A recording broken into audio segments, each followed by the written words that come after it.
Okay, we'll go to zone 8. Where's the light?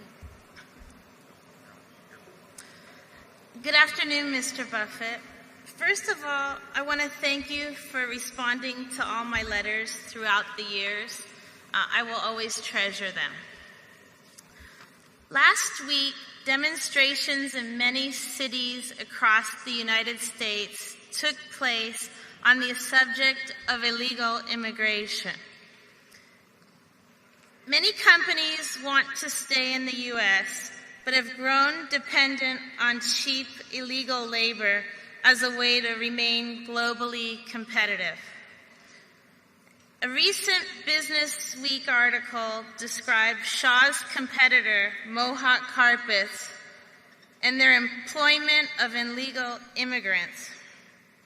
If illegal immigration reform were to occur, how would you see this affecting Shaw, Clayton, and other Berkshire subsidiaries?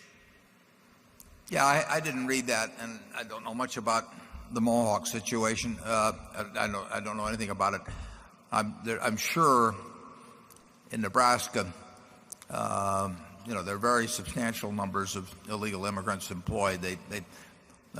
Meat packing has been an area that a number have gone into. And I actually was down at the Omaha airport about 2 years ago, and then there was a very large plane there, and I saw these well over 100 people that were in shackles that were being put on that plane. I kind of wondered what they did, if they ever had some kind of an emergency on the plane, but they were being deported. So there's a lot of it that goes on in Nebraska. I think it's a problem that should be addressed promptly. I don't believe in shipping 11 million people back away from the United States at whatever acceptable way that the country can handle giving those people citizenship. I basically would support. I think we ought to enforce the rules in the future. I think they ought to be liberal rules, but I think they ought to be enforced. But I don't think it would make dramatic differences. I mean, if one meatpacking plant employs people at subpar rate wages, the rest of them are going to do the same thing. You may end up paying a little bit more for meat in the end. But I do not think it would have a dramatic effect on the economy or even on specific industries, except to change maybe relative prices a bit. But I don't think it would have a dramatic effect on the economy if the people that are here illegally became legal in some manner. Who's to say if Charlie and I had been born into some terrible situation in some other country, we wouldn't have tried to get into this place ourselves. So I'm pretty empathetic with it, but I believe that we do need to have laws that are enforced in the future. I don't think we should send 11 million people back. Charlie? If you don't like the results, I think you should get used to it, because we never seem to have the will to enforce the immigration laws. I just think that what you've seen is what you're going to get.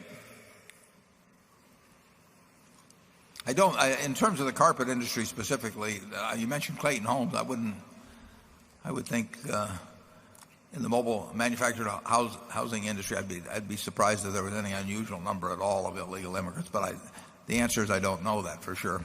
But I don't see any change in those industries. Number 9. Hi, Warren. Hi, Charlie. My name's Jeremy Cleaver, and I come from Lawrence, Kansas.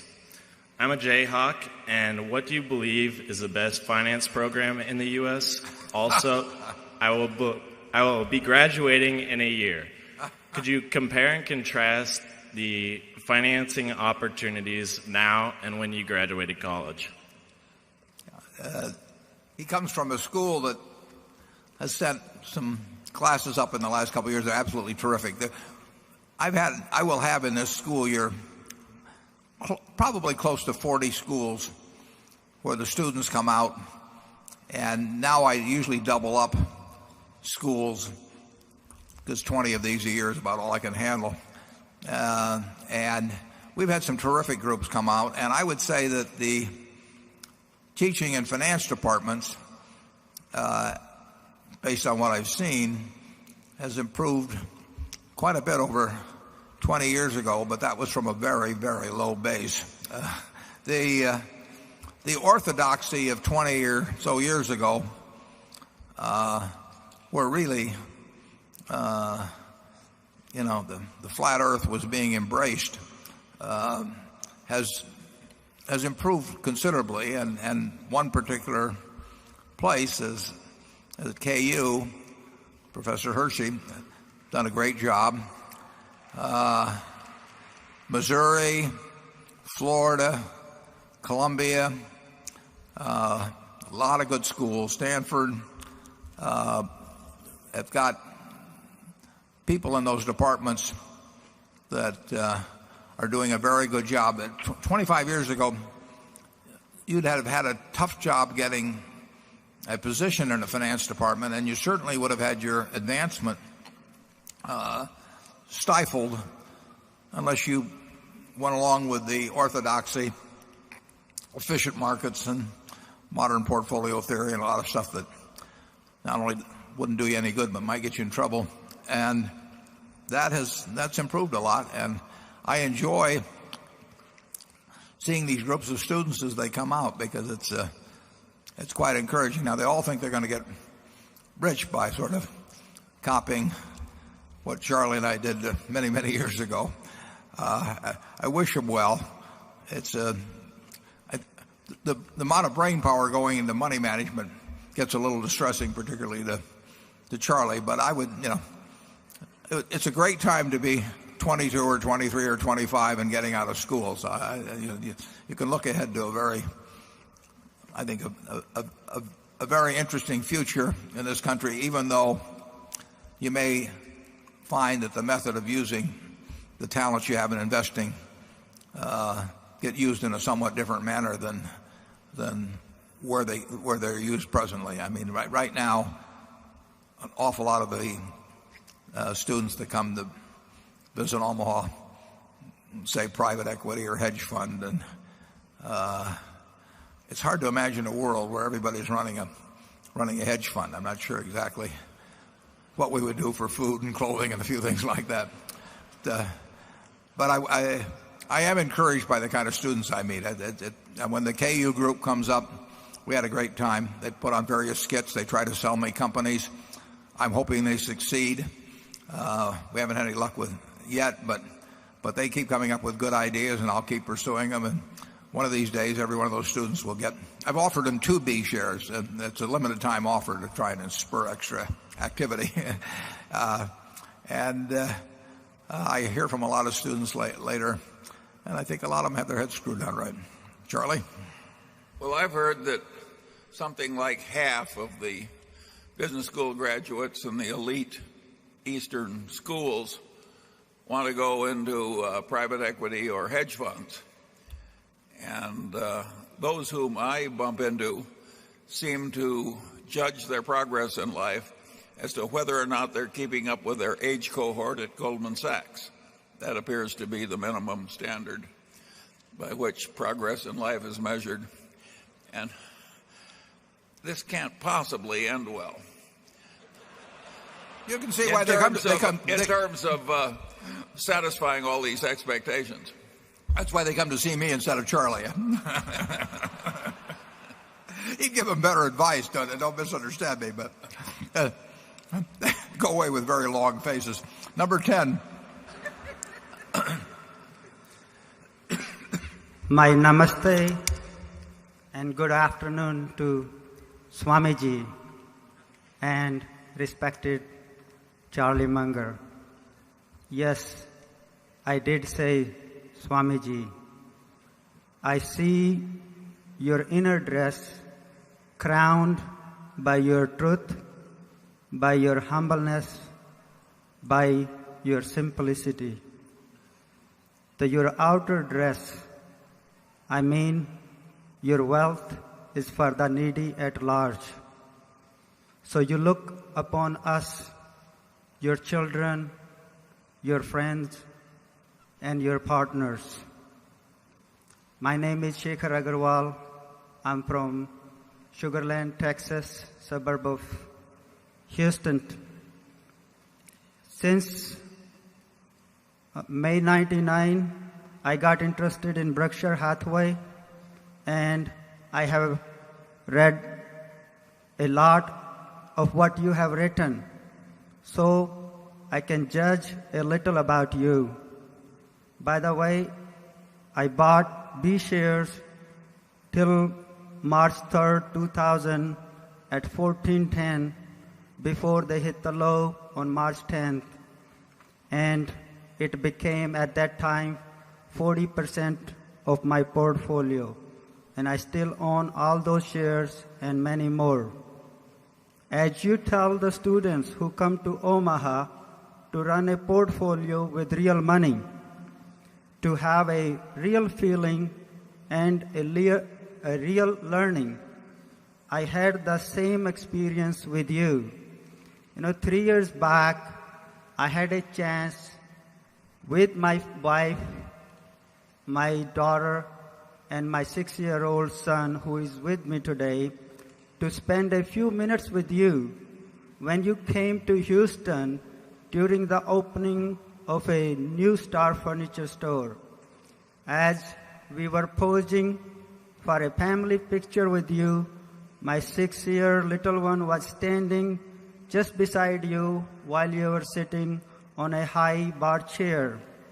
And you said to this stranger son, you said, "Son, you come and sit in my lap."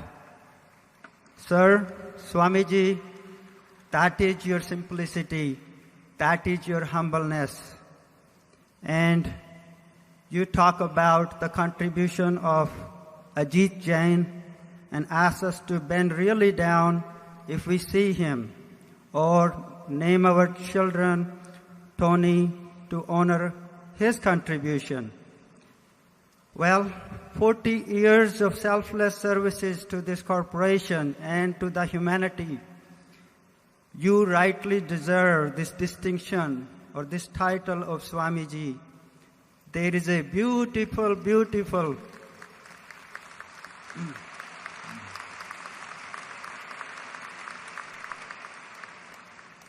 beautiful prayer in the Holy Vedas.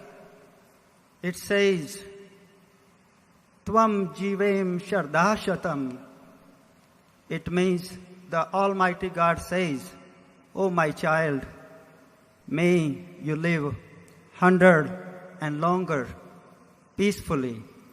So that's my wish, that's my prayer on your 75th birthday. And Swamiji, I'm waiting for my chance to touch your feet and get your blessings. Thank you. Let me finish, please. Yeah. Swamiji, I have a question anyway. A lot of business people have a great amount of respect and trust for this 70 years young teenager girl who is sitting by the phone waiting for it to ring. And now and then that phone rings. I have no concern about the next CEO of Berkshire Hathaway to take this company forward, but I do wonder about this phone. It may not ring as often as it does now till the new CEO earns the respect and the trust of these phone dialers. Do you see that a concern? And do you think it is a good idea that you may become the only chairman and let someone else become the CEO and let him earn the respect and trust under your umbrella while you are still young and healthy? Thank you very much. Thank you. I don't think there's any question but that my successor will go through sort of a media probation type affair for a year or so, and people will understandably wonder whether the culture is going to be different under the successor than it's been at this point. That's going to happen. It won't be the end of the world. It will mean that the phone probably won't ring less. It'll just be a different kind of suitor that is calling. The investment bankers will all try out this guy to see if he's softer than I am and wants to participate in auctions and all of that sort of thing. But I think it will become evident, and it'll take a year, 2 years maybe. I think it'll become evident that the culture is the same, that the yardsticks, the metrics, the attitude toward shareholders, the whole thing will not change. The board will not change. And but I think there will be a hiatus of sorts where people do not have the same feeling immediately that joining Berkshire is going to be the same experience with their companies as it's been in the past. But it won't last long. I can tell you the successors that the board has in mind, they're very smart. They understand. They bought in to the whole corporate personality we have, and they will be somewhat different in style, but they will develop the confidence of the world and the possible sellers of businesses. They will develop the confidence that it's going to be the same Berkshire going forward. But it's a good question, and there will be a period when the phone won't ring for a while, so people realize that Berkshire is sort of one of a kind, and it's continuing to be one of a kind. I don't think it would work well, but it's kind of thing we talk over at the board level. But I don't think it works well to have sort of a half and half arrangement. I mean, you could say that I could handle or encourage the handling of the deals, and somebody else could sort of be the operating guy. But the truth is, we don't need an operating guy. We've got people running the businesses that are running them, and they're very good at it. And the main thing to do is to not destroy or damage the spirit they bring to it, and the fact that they like this method of operation. So I'm not sure what a chief operating officer would do at Berkshire except expose the fact that I wasn't doing anything. And as long as I'm around, they're not going to get the calls on the deals. I mean, people are going to want to talk to me, and I mean, that's not a handoff that would work. So I think we'll go along in this mode, and you will have a period. There will be stories a year after I die that says 1 year later and what's happened and all that sort of thing. But that will fade out, and my successor will put his own particular stamp on the place, but he won't mess with the culture. And they're too smart. They've seen it work too well. So that the calls will start coming in again after a while. We will still represent sort of a one-of-a-kind place for the owner that really cares about the future of his business. For one reason or another, tax reasons, family, division of shares or something, they have to solve the ownership problem, but they want to solve it in a way that really doesn't change the psychic ownership of the place and the management of the place. And they can't find that elsewhere, and they'll continue to find it at Berkshire. Charlie? Well, speaking for the Munger heirs, I would rather the current method of operation continue to wring the last drop of good out of Warren.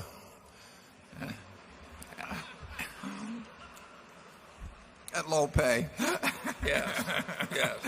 Part of Charlie's instructions under all circumstances. Now, if we thought there was some better way to make this place function better, or to even make the transition easier to the next person, we'd be delighted. But I really think it's going to work pretty darn well. If I die tonight, the person who will take over tomorrow will not get as many phone calls for a while, perhaps. But very, very smart people know the business. They know a lot about all businesses. They got a general business knowledge. I use they because there's 3 candidates, but there would be one specific one of mine. They know how to make deals. I mean, these people are plenty deal savvy, and they know how to avoid other kinds of deals, which is equally important. And the world would not fully grasp that for a year, maybe even 2 years. But once it happened, you can argue that it would be even stronger than before, because at that point people would realize that it was institutionalized and not just a person. I mean, you had a kind of a hat. I mean, I don't want to compare myself because it's not in the same league, but everybody, when Sam Walton died, and I think 1991 or something, they wondered whether Walmart would continue in the same tradition. Well, the fact that it did has made that place a lot stronger than if it had just depended on the guy in the pickup truck. I mean, it was the creation of one person at Walmart, but it was not required for the continuation at all. And we're not in the same league, but it's the same idea. Number 11. My name is Martin Wiegand from Chevy Chase, Maryland. Mr. Buffett and Mr. Munger, on behalf of the assembled shareholders, we thank you and all the Berkshire staff who put so much work and thought into making this weekend such a wonderful community building event. Martin, is Janie with you? Yes, sir. Okay, well, she sent me some great sweetbreads the other day. I love them. Keep them coming. Thank you. Through the years, you have generously helped us thinking through capital allocation decisions for funding our businesses and feeding our families. Would you please help us think through the capital allocation decisions we face when it comes to charitable giving, particularly as it concerns how we pick effective charities? Thank you. It's tough to give other people advice on that, but you have to pick the things that are important to you. And many people, majority in the United States, is their church. There's more money given to churches than anything else. Many people, very many people, it's their school or schools generally. I think to a great extent you should pick whatever gives you the most satisfaction, and that will probably be something that something you maybe benefited from yourself. I look at it a little differently. The amount of funds are different too, but I like to think of things that are important but that don't have natural funding constituencies. But that isn't something for millions of people to be following as an example or something. Nothing wrong with doing something that gives you plenty of personal satisfaction and does some good for other people in the process. So I would not be reluctant. I would not feel I had to be as objective about that necessarily as I was about buying securities or something of the sort. I would kind of go where my gut led me and make it something you participate in. Like I say, I think if you're doing it with large sums, you may have some reason, maybe even some obligation, to try and think about where really large sums can have an important impact on a societal problem that might not get attention otherwise. And that's sort of where my own thinking leads me. But I would go with something where I felt I knew where the money was going to go and I knew some good was going to come out of it, and maybe by observing what took place, I could make the next gift more efficient than the last gift and more beneficial. Charlie? I've got nothing to add, but I have a question. Would you pour me a cup of coffee? We don't sell coffee, Charlie. We sell Coke.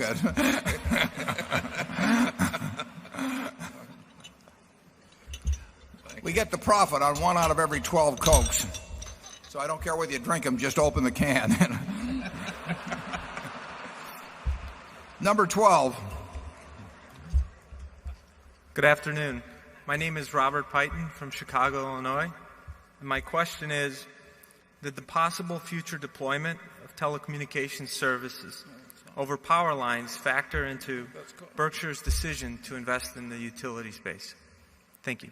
Yeah, the answer is no. We're in the utility business, the regulated utility business, because we like the business as is. Where it leads, will be determined, in specific states by what they want us to do, and maybe by technological changes generally. But we're going to earn a return on capital employed if we do an efficient job, keep consumers happy, whether we transmit it the old way or some new processes come along. So it's a business where we're trying to be efficient, which means serving our customers while keeping their costs down as much as possible. And we will, even in terms of what generating sources we use, we are following the will of the people in the states in which we operate. I mean, if there are different costs associated with different forms of generation, and we feel that if people want to elect a more expensive way to generate electricity, but one that they're more comfortable with in terms of the environment, that's the decision of the people of the state in which we operate. And so I do not see us. I don't see any large developments that change the economics of what we're doing, and we're certainly not going in. We're not buying an electric utility because we expect to generate revenues from activities other than that. Charlie? And nothing to add. Number one. Okay. First, my name is Egil Dahl. I'm a retailer from Norway. I would like first to thank you, gentlemen, for the opportunity to come here and ask two of the best businessmen in the world a question. My question is regarding the media and entertainment business. Do you think that the nature of newspapers, magazine, television, and maybe movie and music business as well are about to change permanently and become less predictable because of new technology and internet? And the second part is, if not so, do you think that some of these businesses represent good purchases at the moment because the market thinks so? Thank you. Well, people are always going to want to be entertained, and they're going to want to be informed, and some mix thereof. But, we only have two eyeballs, and we only have 24 hours a day. So if you go back 50 or 60 years and think about how people got informed or entertained then, the choices were far fewer. You had the local movie theater, and you had the radio, and you had newspapers. And as the years have gone by, what technology has done is opened up a huge variety of ways of being informed faster, certainly, and whether it's better or not depends on who you ask, and certainly entertained in way many more forms, many that are free, and it hasn't expanded the time you have for entertainment or for acquiring knowledge. And anytime you get more and more people competing in any given area, generally the economics deteriorate. And the economics have deteriorated for newspapers, although they're still enormously profitable in relation to tangible equity employed, but they do not have the same economic prospects if you look at the future stream of earnings that it looked like they had 20 or 30 or 40 years ago. And television, again, the margins have been maintained surprisingly well, but the audience keeps going down, and for any given means of distribution. So that has to erode economics over time. Cable was thought to operate pretty much all by itself, and the telecoms come in, and very few businesses get better because of more competition. They like to talk about it, but their idea. I had one friend in the newspaper business, and I think Charlie used to tease her a bit by saying that her idea of a competitor was a corpse laid out on a slab with a toe twitching, and then it is not a better business when more people compete. So I think that, generally speaking, the economics of media businesses do not have a great outlook. I mean, compared, like I say, they're enormously profitable now in returns on tangible assets. I mean, it's a business.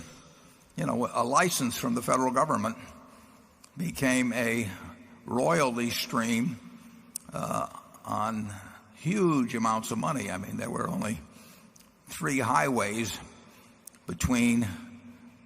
electronic highways between Procter & Gamble and Ford Motor and the eyeballs of several hundred million people.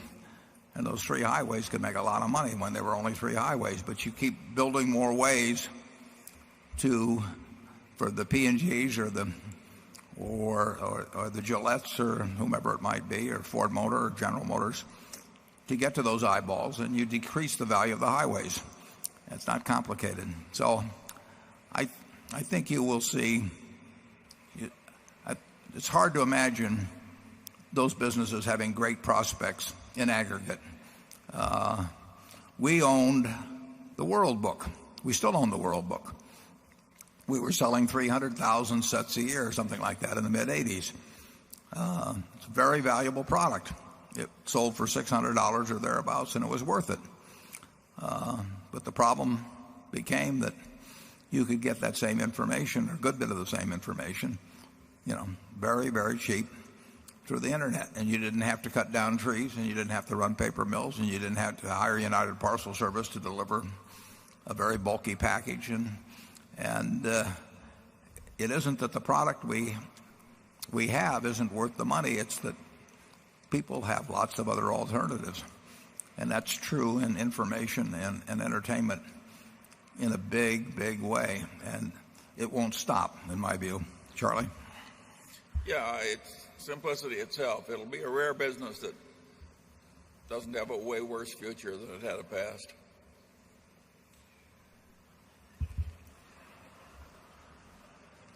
Give them the bad news, Charlie.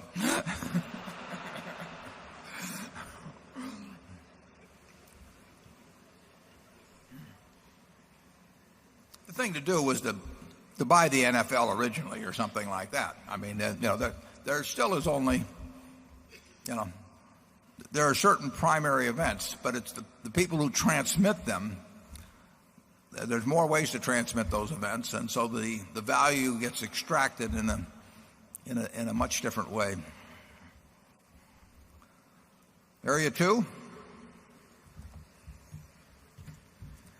Good afternoon. My name is Yuji Sugimoto from New York City. I would like to ask Mr. Buffett regarding your views in respect to currency, the renminbi, the yen, and the euro in particular. During the visit by Hu Jintao, this issue of the currency level had become a big issue, and increasingly this is becoming a very, very important issue for the economic health of this country. United States is becoming highly dependent on very cheap, underpriced Chinese exports in all consumer goods. You go to Walmart, and most of the high-end product in electronics, or most of the any value-added products are manufactured in China. U.S. is almost addicted to very low-priced Chinese goods, thanks to the artificially maintained currency level. At the same time, U.S. is becoming addicted to very cheap capital from China and Japan, as they provide infusion of capital to U.S. Treasury market, thus keeping the interest rate low for mortgage rates. I see a great danger if this is maintained for a long time, as U.S. becomes addicted to this cheap Chinese or Asian exports for all our consumption, and also for all of our cheap mortgage rates.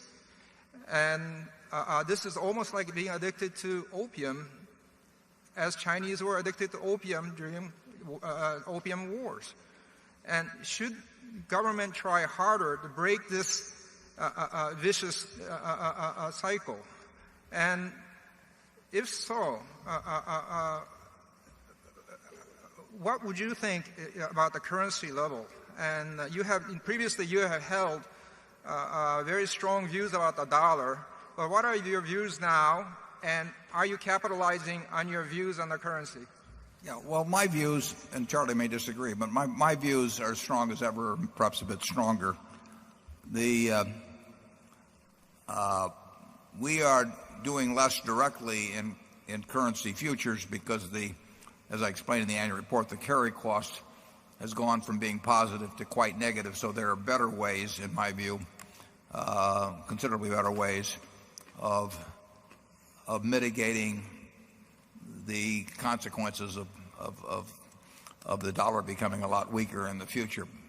We like the idea of developing earning power in other currencies around the world, and in effect in ISCAR itself, a large portion of the earnings are not in dollars, and we're doing it in other areas as well. We will hold less in currency futures unless the carry picture changes. But the fundamental picture, what in my view is almost, you never say certain, but a very high probability of happening, is that the U.S. currency weakens over time. No idea about the next 6 months or a year or anything, but over a long period of time weakens against other currencies because we are following policies that don't seem to leave much alternative. Here is a quote referring to running a large current account deficit that was given on February 28, 2002. The quote is, "Countries that have gone down this path invariably have run into trouble, and so would we. Eventually, the current account deficit will have to be restrained." Now, that was said by a very smart fellow whose name was Alan Greenspan. And at that time, the current account deficit was $385 billion, and it'll be more than double that now. So here, 4 years later, we have gone down that path, which he talked about, and we've gone faster and faster down the path. And he says invariably it runs into trouble. Now, in his later years as Fed chairman, he did not emphasize this view as much. He never repudiated it, but he sort of talked about other things more. But it's going to lead to something, and it in my view, it's likely to be something significant. And people talk about a soft landing, but they never explain to me exactly how it's going to take place. And Chairman Bernanke recently gave a talk where he said the probabilities were that the ending would be good, but that you couldn't rule out the possibility otherwise. I think you will see significant consequences at some point. We will have at Berkshire a fair amount of our earning power coming from other countries with other currencies, but we will always be primarily in the United States. We may, one consequence certainly seems possible is significantly higher inflation as the years go by, because as you owe more and more money as a country, it gets more and more tempting to devalue what you owe by paying in a cheaper currency than in the one in which the debts were incurred. Charlie, what do you have to say on this? Well, I don't feel I have any special capacity to predict whether the euro is exactly priced right now. I don't consider it a big deal that Berkshire has had the position it's had.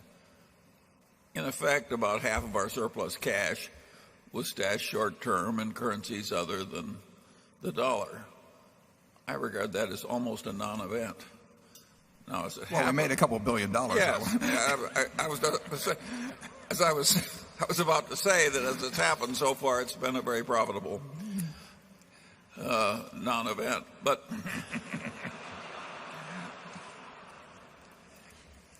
If it doesn't mean anything to him, he can always give his share to me. But yeah. Generally speaking, it can't be good to be running a big current account deficit and a big fiscal deficit and to have them both growing. I mean, a great civilization may be able to stand something like that for a way longer period than you might have thought at the outset. But you'd think that in the end there would be a comeuppance and that we would have to change policies, perhaps painfully. In fact, I would say almost surely painfully, wouldn't you, Warren? Yeah, I would. And it's interesting because I think almost everybody says it's unsustainable. And then they never explain how it doesn't keep being sustained until something very unpleasant comes along. But then they also say that there will be a soft landing. And I don't always get from A to B to C when I listen to them. Certainly the longer it goes on, the greater the net debtor position the United States is in, the more people see that we are sort of addicted to this kind of behavior, the more chance there is at some point, probably brought about by some other extraneous affair, that currency there aren't some big adjustments that take place and perhaps some chaotic markets in which currency adjustments play a part. But knowing when or exactly how, it's impossible to say that sort of thing, to predict that sort of thing. Charlie and I, in the 1980s, saw something called portfolio insurance, and that was a very popular term then, catch on with institutions. And what happened was that a group was around selling the idea that this was a sophisticated, superior way for large institutions to manage money. And they charged appreciable sums to people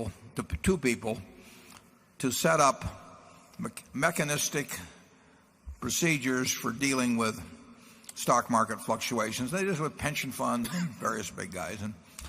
And it was very popular, and the academic literature was full of it, and people were teaching about it in the schools. And then October 19th, 1987 came along, and a relatively small portion of American money, American investments, were being guided by this portfolio insurance doctrine. But just that small amount of money was the leading factor in producing a 22% change in the value of American stocks in one day. Every one of these people individually thought what they were doing was intelligent, but when aggregated and having to follow a given signal, in effect you created a doomsday machine. It was out of control, and some really chaotic things happened then.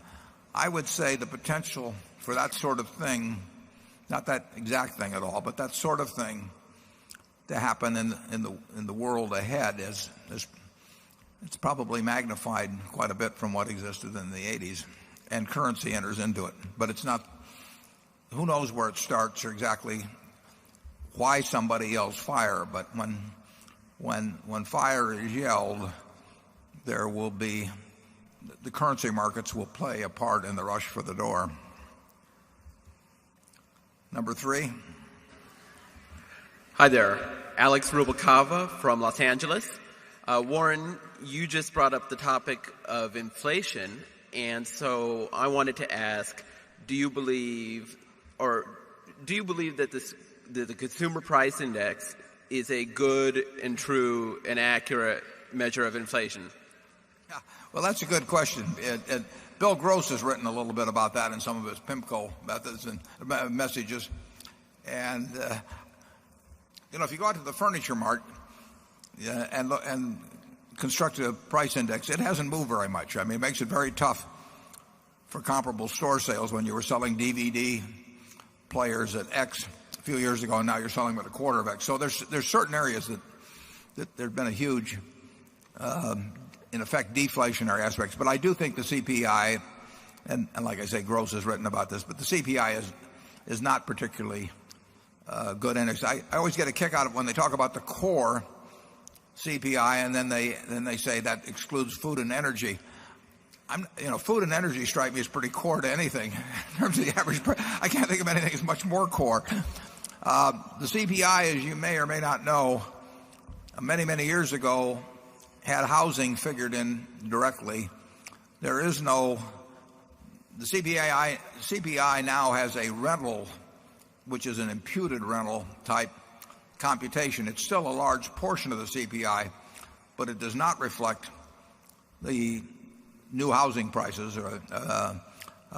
and rentals. The rental factor has lagged, in my view, significantly below what housing costs really are for an American family. Since housing is a big portion, I don't think it picks it up well. So I would say that the CPI has understated inflation for a great many people. Now, if you're older and you own your own house, I mean, everybody has their own way of living. And I mean, if all you do is drink Coca-Cola all day, Coca-Cola hasn't gone up in price enough, in my view. And my CPI has not changed very much. But for somebody buying a new house versus 6 or 8 years ago and driving 30 or 40 miles to work or having a lot of driving in the family, the CPI has gone up a lot more than the government figures would indicate. Charlie? Yeah, I see it at Costco, where there's been almost no inflation in the composite product that flows through Costco. And yet in other places you get these dramatic rising figures. I don't feel sorry for the people that pay $27 million for an 8,000-foot condo in Manhattan. If they've had little inflation, I guess it doesn't matter to the rest of us. But it's almost weird the way the situation works in terms of how it comes in just a few places. If you look at the Costco annual report or the Walmart annual report, these are huge enterprises, and you'll see their LIFO adjustment is just peanuts. Almost nothing. Yeah, just peanuts. Is Costco on LIFO for fuel? Oh, I know they're on LIFO generally. Are they on it for gasoline or not? I think so. I can't imagine they're not. Yeah, but they wouldn't have a large inventory relative to their sales volume. But at Walmart, it's inconsequential. I just got through reading their annual report, and the LIFO adjustment isn't worth a hiccup, basically. And you were dealing with $300 billion, well, in the United States a little less than that, but $200 and some billion worth of sales, and the LIFO adjustment would have picked up changes in prices of that mix overall relative to their inventory level. So in jewelry, because of gold and some things, we had some big LIFO adjustments last year. Steel, we've had big LIFO adjustments. We have a steel service center in Chicago, and we buy a lot of steel at MyTech, and there's a big LIFO adjustment. So it's very uneven. Carpet went no place for 20 years, but because it's petrochemical based, there have been substantial price changes in the carpet business in the last couple of years. And our LIFO, we had a LIFO, a minus LIFO figure in effect 3 years ago, and now we have 100 million or so of LIFO adjustments. So there's been a significant price change there. I think overall, though, for a typical young family, that the CPA probably underestimates the burden they have faced in terms of their own living situation. Number 4. Hi, I'm Mike Kelly from Iowa City. We've heard a bit about ISCAR today. Could you tell us some things about some of the other acquisitions of the past year? What would you like to know, Mike? I mean, we described them a bit in the annual report, but... Right. I believe since the annual report there have been a couple of others. Russell, for instance. Yeah, Russell is in the works. There's just been a proxy statement that isn't out yet, but it's been filed with the SEC. You can get a copy of the filing, but that is one in process. and is probably a couple of months off from actual completion. I described the Business Wire situation in the annual report where I got a letter from Kathy after reading a Wall Street Journal article, and they just all sort of pop up. Medical Protective, I think I suggested to Jeff Immelt at GE that if I knew they were interested in doing things with their insurance assets, and I suggested that was one portion of their insurance assets that Berkshire would have an interest in, and he and I met one time and we made a deal on that one. Pacific Corp, that originated with Dave Sokol and the people at Scottish Power. I'm not even exactly sure what the sequence was, but the one thing we haven't done is we haven't participated in any auctions. I get books occasionally on various businesses, and the projections are just plain silly in these books. I mean, maybe that's why they don't sign their names in the books, the people that write them, because they'd be embarrassed about the projections they put forth. I would just love to meet the people that write those investment banking books and make them a bet on the earnings that they project 4 years out. I would win a lot of money over time. They wouldn't be met. But we get the calls occasionally from the people that care about where their businesses end up. We're going to close on Applied Underwriters in just probably a few days, and those are two terrific guys. Built it up from absolutely nothing. Actually bought a tiny business here in Omaha, as I explained in the report, is why it's here. But they wanted to come with Berkshire. They think they're keeping 19% of the company. They think their own future will be the best in many ways, including financially, I'm sure, that of being associated with us. They feel it's the best place for the people, have the most opportunity to grow, and they came to us directly. And, I don't know how many stories you read about a $4 billion deal as appeared today in connection with ISCAR, where it doesn't say anything about an investment banker on either side, but you'll see more of those, I think, with Berkshire over the years. Charlie, do you have anything particular to add on our acquisitions recently? Well, the interesting thing about it to me is the mindset. With all of these new helpers in the world, they talk about doing deals. That is not the mindset at Berkshire. We are trying to welcome partners. It's a totally different mindset. The guy who's doing a deal, he wants to do the deal and unwind the deal and not too far ahead and make a large profit, etc. And that's not our mindset at all. We like the things that we can buy and that never leave us, and we like the relationships that last and are fruitful, not just for us, but for the people working there and the customers and everybody else. I think our system is going to work better long term than flipping a lot of deals. And we have so many new deal flippers in the game that I think they're going to get in one another's way. In other words, I don't think there's enough money out there to have all this new class make all the money they expect to make on a permanent basis, just flipping. They'll make it on fees.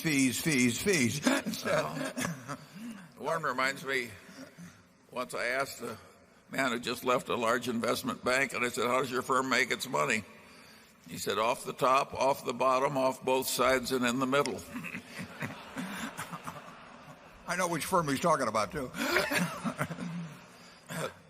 That's not our culture, and a lot of you have been here so long, you can see that's not our culture, but in the end, it may be that Omaha will do better than Wall Street. Number 5.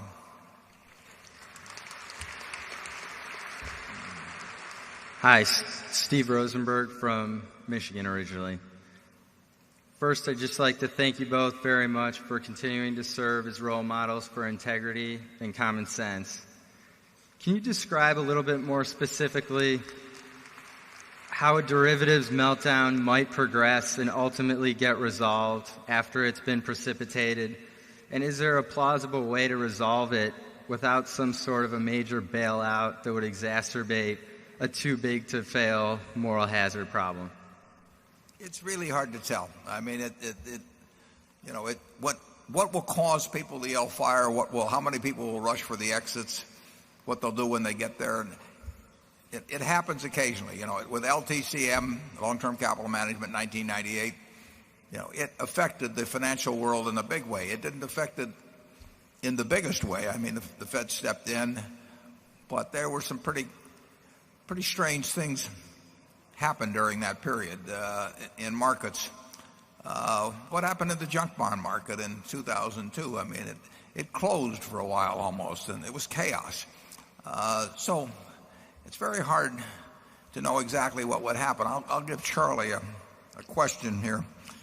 In 1991, when we were in Solomon, it was in August, middle of August, and on a Sunday, we were within probably a half an hour of seeking out a federal judge to turn over the keys of the place to him and go into bankruptcy. And fortunately, the Treasury reversed itself, and we got out of that particular predicament. But the law firm was drawing up the papers for bankruptcy. Now, that was on a Sunday. What would have happened Monday? We had for those days a good-sized derivative book. It would be peanuts now, but it looked big at the time. We had a lot of securities settlements due the next day. Now, that happened to be the same day that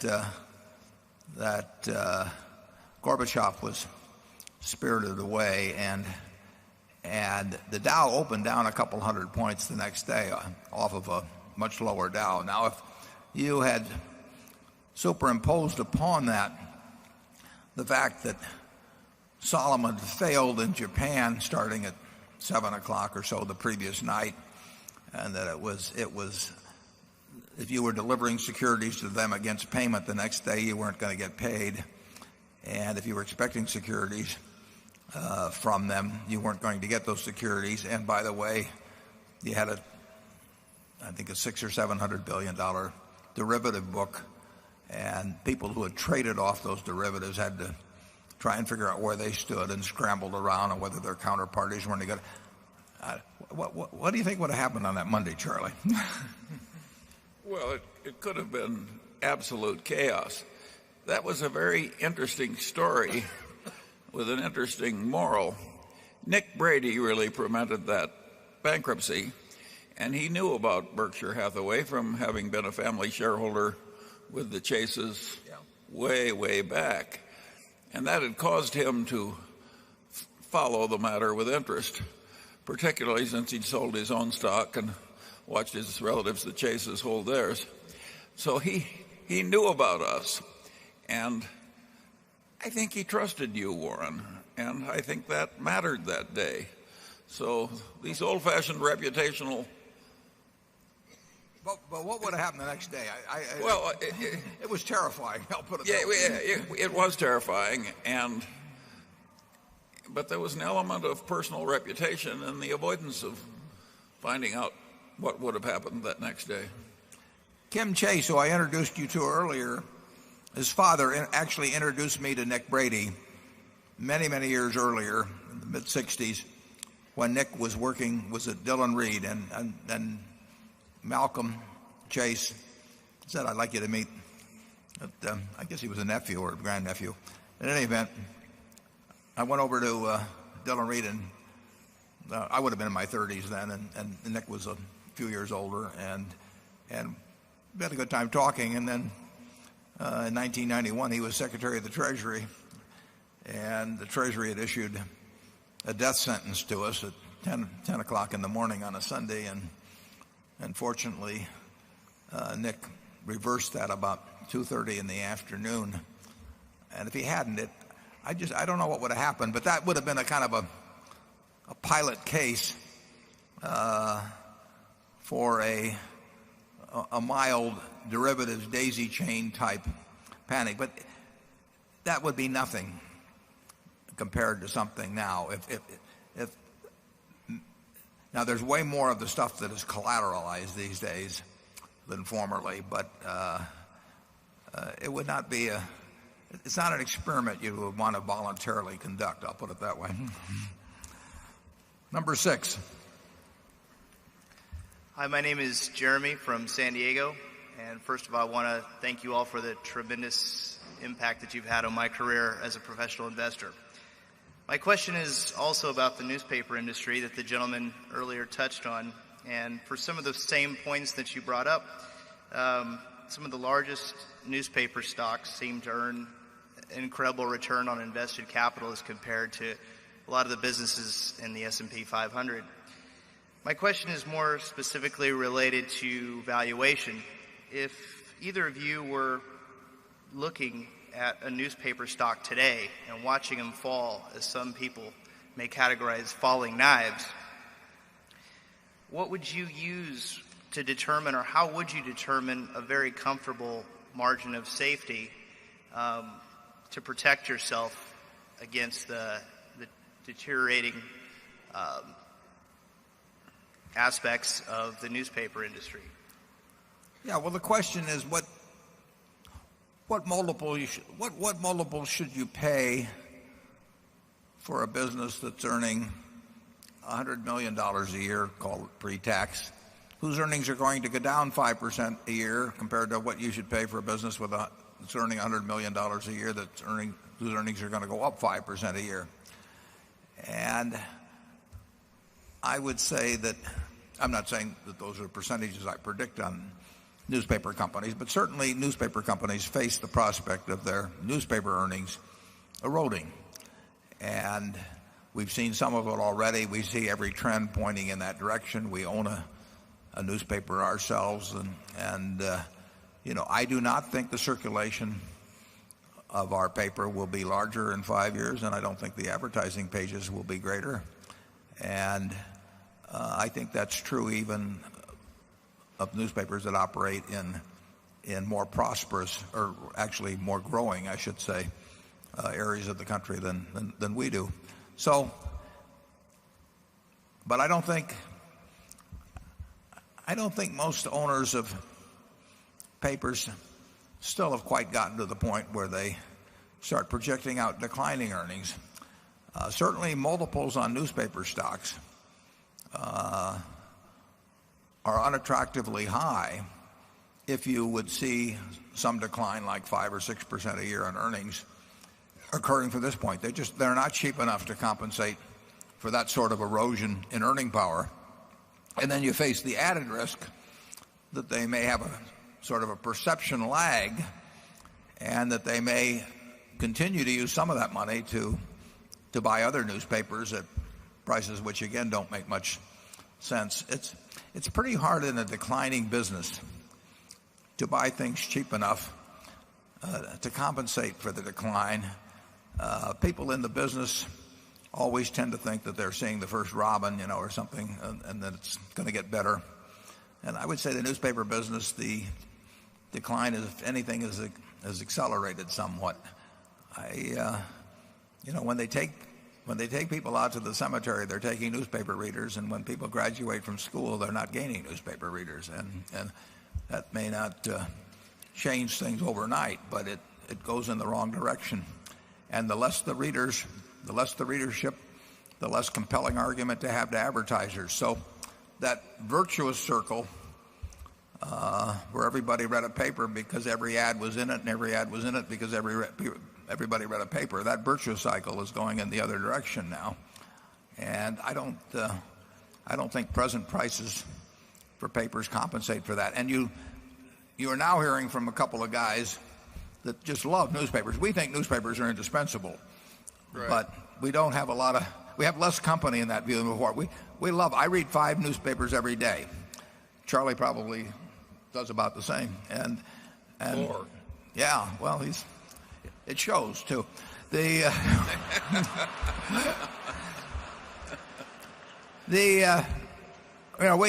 couldn't live without them, but a lot of people can, and more people can every day. And though we started out, we loved the idea of buying newspapers. We traveled to Cincinnati and sat in cheap hotels and all kinds of things to buy newspapers. And we thought, incidentally, we loved them as products, and we thought they were the greatest of businesses, the ultimate bulletproof franchise. But it became apparent we were wrong. We still love them as products, but we were wrong about the bulletproof franchise. And when we got to believe our eyes in terms of what we're seeing in that world. Charlie? Yeah, I have an even greater sin to admit to. I once thought General Motors was a bulletproof franchise. But we have a wonderful way of coping with a lot of these things. We have this too hard pile. I don't know if Warren is buying General Motors or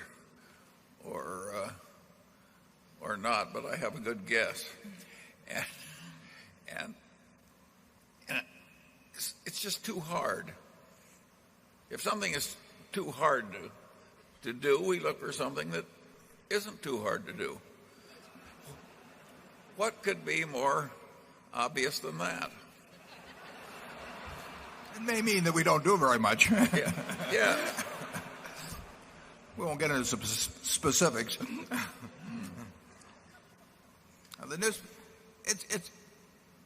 I don't think anybody has watched the newspaper business much more carefully than Charlie and I have for really 50 years. We always talked about every paper in the country and the potential for buying it and all of that sort of thing. And it was easily understood. I mean, it was about as easy a business economics problem as you could imagine. And we slowly woke up to change on it. Actually, I wrote in the 1991 annual report, the newspaper, the preprints of the world, started turning the newspaper into a wrapper. It contained a whole bunch of things that could have been contained in some other package. Now, your newspaper wasn't reproducible in some other package, but this thing was carrying around a bunch of preprints. Now, the question is are there easier ways to carry around those preprints? But there was nothing magical about the paper except it got inside the house and brought the preprints inside the house.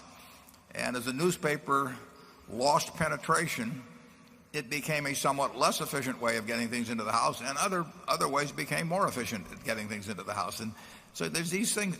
It's not a hard business to understand.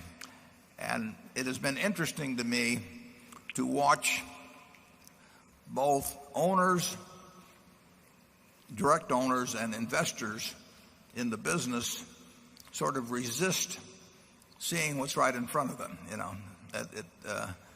It went so long the other way that you couldn't make a mistake buying a monopoly newspaper. Nobody ever made a mistake buying one, up until 1975 or 80 or something like that. Yeah. If the technology had not changed, they'd still be impregnable franchises. But the technology did change. Fortunately, carbide cutting tools appear to have no good substitute. It's a lot better business over time if you have the right management. It takes very good management. Nice thing about the newspaper business 30 or 40 years ago, it took no management at all. I mean, if you had an idiot nephew, be a perfect, or a network television station. I mean, they were going to make money no matter what happened. They were going to make more money if they were under good management. I mean, if Tom Murphy was running your television stations, you were going to do much better than if you had your nephew doing it. But the nephew would have done all right. Number 7. Hello, Warren, Charlie. My name is Matt Peterson. I'm a shareholder from Seattle, Washington, and it is a true pleasure being here today. My question for you is simple. The two of you have had many great opportunities throughout your years to work with many fine mentors and teachers. And I'm wondering if you could provide us with a few names of some present-day mentors that we may look to for advice and our own ways to approach problems and situations. People similar to the Grahams and the Fishers of the present day. Well, the interesting thing, you don't have to look at the present day ones necessarily. I mean, if you wanted to look at great business careers, you could look at Tom Murphy or Don Keogh on our board. and you could learn everything you could learn about being an outstanding business person by just studying them. And you don't have to study somebody that is 55 and currently in some executive position. Their lessons are timeless. And there's going to be a study, I think the Harvard Business, somebody sent it to me from the Harvard Business School, on cap cities, but there's been others in the past. And, if you learn the lessons of Tom Murphy, you don't need to learn any other lessons in terms of business. And I would say if you learn the lessons of certain investors in the past, you don't need to worry about a contemporary example. Charlie? Well, I think it's also true that Warren and I are not following very well the 40-year-old investment professionals. Isn't that right? Are you hiding something from me? I didn't know there were any 40-year-olds. I thought they're all 25 now. Yeah. The investing is really not complicated. I mean, the basic framework for it is simple. Now, then you have to work at it some to find the best pockets of undervaluation, maybe, or something.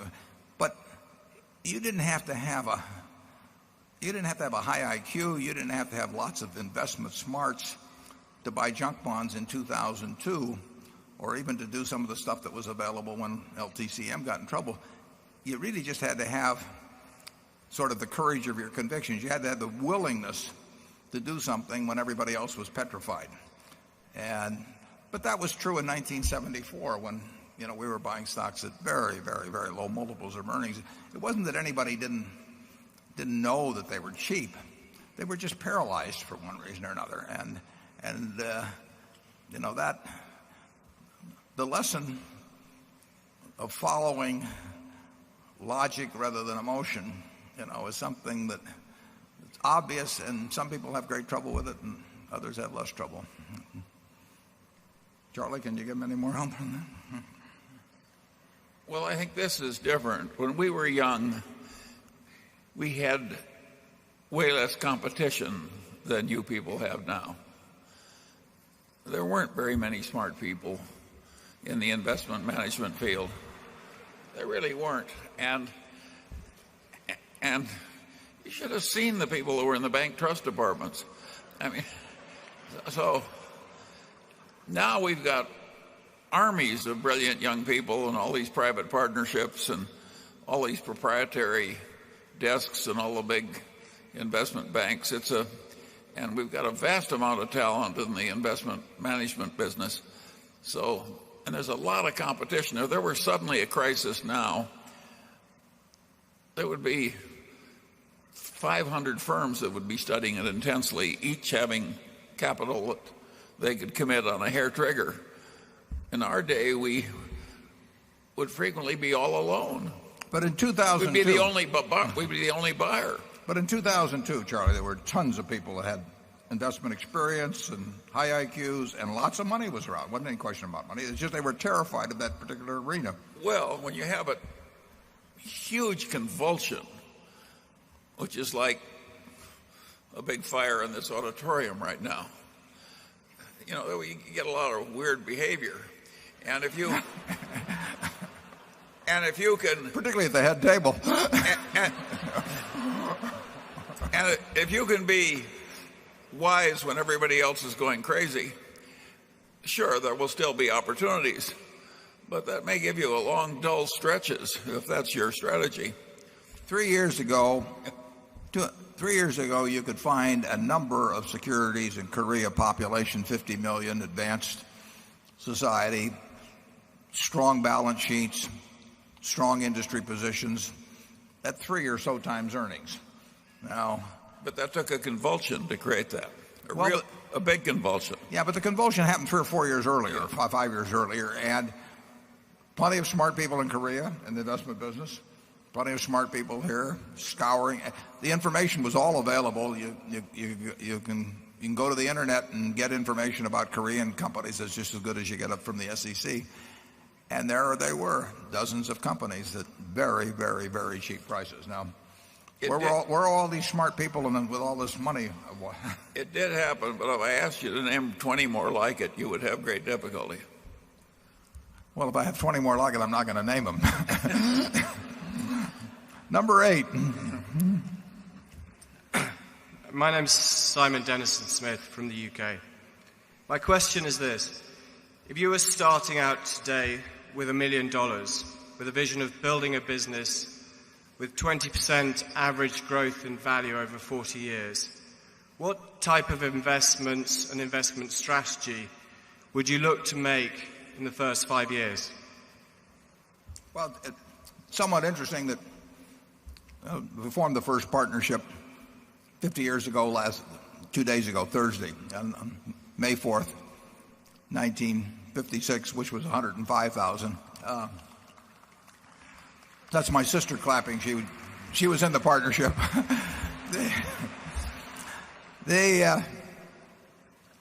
We would, if Charlie and I were starting all over again and we were in this, Charlie would say we shouldn't be doing this, but if we were to succumb to Satan and engage in same kind of activity, we would, I think, be doing something very similarly. If we were investing in securities, we would look around the world and we would look at a Korea, and Charlie says you can't find 20 of them, but you don't have to find 20 of them. You only have to find one, really. You do not have to have tons of good ideas in this business. You just have a good idea that's worth a ton occasionally. And in securities, we would be doing the same thing, which would probably mean smaller stocks. It would mean smaller stocks because we would find things that could have an impact on a small portfolio that will have no impact on a portfolio the size of Berkshire. If we were trying to buy businesses, we'd have a tough time.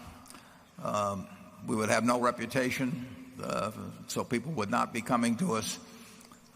We'd be too small a player if you're talking about $1 million. So we would not have much success, I don't think, with small amounts buying businesses. Charlie started out, in real estate development because it took very, very little capital. And you could magnify brain power and energy, or I should say brain power and energy could magnify small amounts of capital in a huge way that was not true in securities. My natural inclination was to look at securities and just kind of do it one foot in front of the other over time. But the basic principles wouldn't be different. I think if I'd been running a partnership a couple of years ago with a small amount of money, I think I'd have probably been 100% in Korea.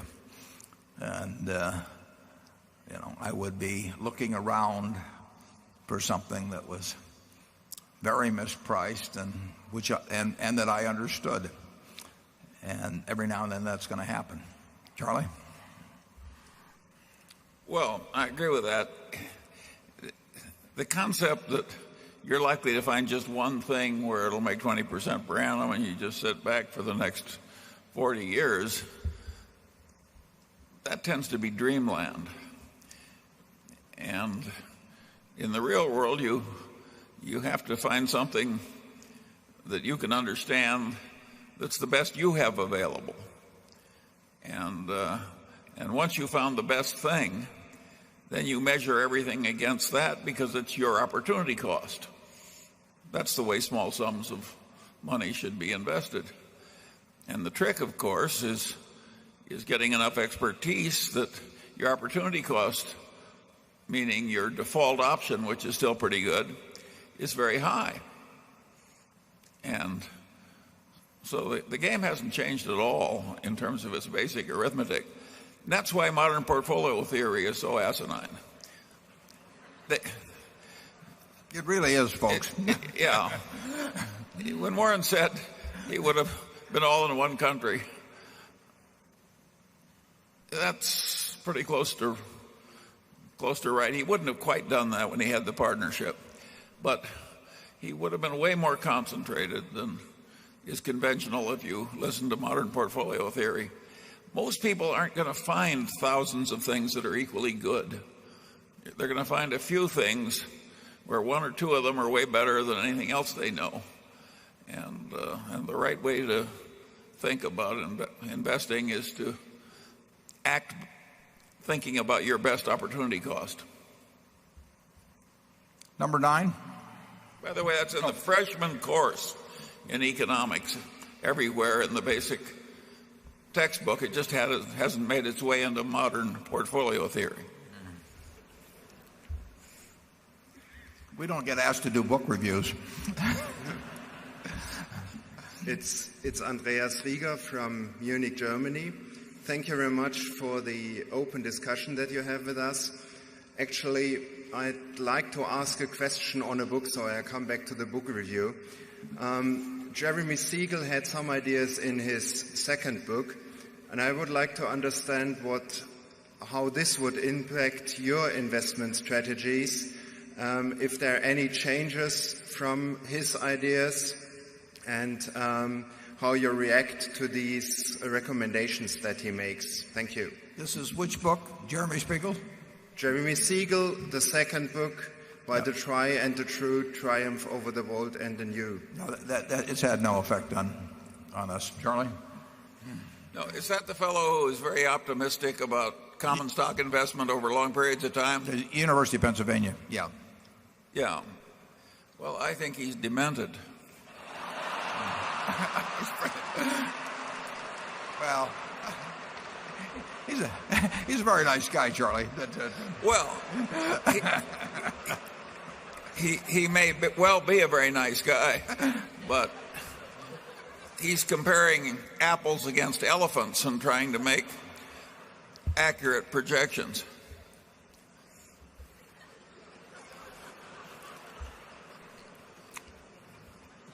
Number 10. I'm Bob Klein from Los Angeles. You've so eloquently stated that you can't see who's swimming naked until the tide goes out. Could you discuss the issue of trying to employ a rational decision-making process in investing or in business generally, as opposed to focusing on outcomes or results of just a few instances or over a short period of time? For example, it may not be a good idea to underwrite some insurance policies if competition has lowered the premiums too far. And likewise, in the stock market, momentum investors may get good results for a while, but buying high and trying to sell higher isn't a good long-term strategy. So I'd just like to hear you guys provide some detail on the importance of using an effective decision-making process, even though it may lead to some bad outcomes and underperformance in the short run. Yeah, well, Ben Graham said long ago that you're neither right nor wrong because people agree with you or disagree with you. In other words, being contrarian has no special virtue over being a trend follower. You're right because your facts and reasoning are right. So all you do is you try to make sure that the facts you have are correct, and that's usually pretty easy to do in this country. I mean, the information is available on all kinds of things. Internet makes it even easier. And then once you have the facts, you got to think through what they mean. And you don't take a public opinion survey. You don't pay attention to things that are unimportant. I mean, what you're looking for is things that are important and knowable. If something's important but unknowable, forget it. I mean, it may be important, to know whether somebody's going to drop a nuclear weapon tomorrow, but it's unknowable. It may be all kinds of things. But so and there are all kinds of things that are knowable but are unimportant. In focusing on business and investment decisions, you try to you narrow it down to the things that are knowable and important, and then you decide whether you have information of sufficient value that, compared to price and all that will cause you to act. What others are doing means nothing. It's what Graham writes in Chapter 8 of The Intelligent Investor, that the market is there to serve you and not to instruct you. That's of enormous importance. When people talk about momentum in stocks or charting or any kind of things like that, they're saying that the market is instructing you. The market doesn't instruct us. The market is there to serve us. If it does something silly, we get a chance to do something because it's doing something silly, we do it. But it doesn't tell us anything. It just tells us prices. And if the price is out of line with where the facts and reasoning lead you, then action is called for. And if it doesn't, you forget it and, go play bridge that day, and the next day see whether there's something new. And the nice thing about it is there always is something new.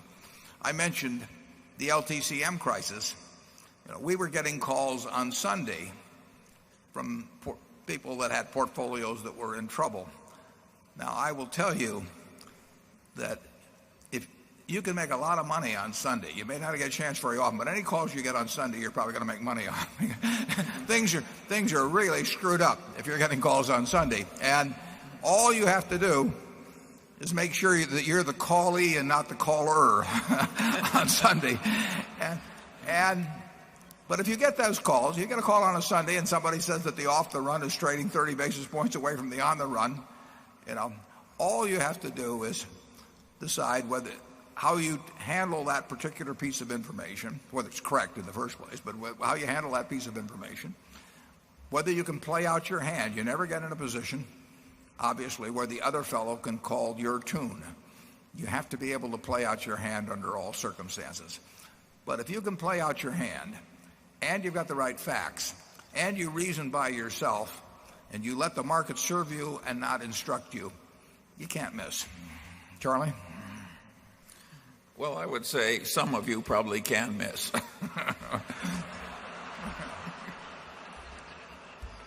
I would say Charlie can't miss, I'll put it that way. He'll agree with that. You have anything further to add on? Okay. At least I've got him off that previous subject. Number 11. Hello, I'm Randall Bellows from Maryland. I would like to know how you would look at the Berkshire annual report. What numbers in the balance sheet or the cash flows would tell you that Berkshire is underpriced, and what numbers would you look at to determine if Berkshire is overpriced? Thank you. Mm-hmm. We try to, and we take it very seriously. We try to put everything in that report that we would want to know if the positions were reversed. If I were sitting with all of my net worth in Berkshire and had been on a desert island for a year, and the manager was reporting to me about the business, we'd try to have that same information that I would want from him, and we try to present it to you in a way that's understandable. And we don't leave out things that we think are important. We try not to put, it runs about 76, I think, or maybe even 80 pages this year. You can drown people in information that really doesn't make much difference. But we've tried to organize it in a way by talking about these different groups of businesses. We try to explain how we think about it in terms of things like the amount of operating earnings we've generated and the investments we have. It's really as if it's a report that I was making to Charlie or Charlie would be making to me if one of us were inactive in the business and the other was running it. And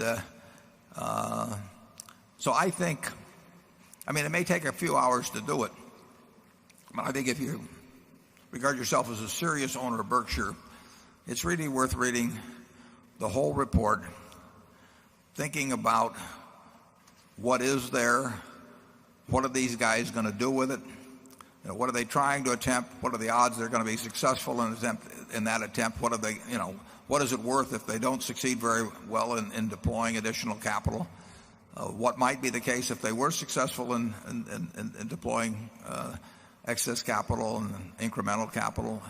But I can tell you that obviously we think it's very important.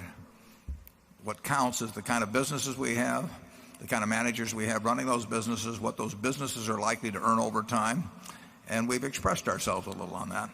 And then what are the resources that are available to keep adding to that collection of businesses? What are the kind of businesses we are looking to add? And I think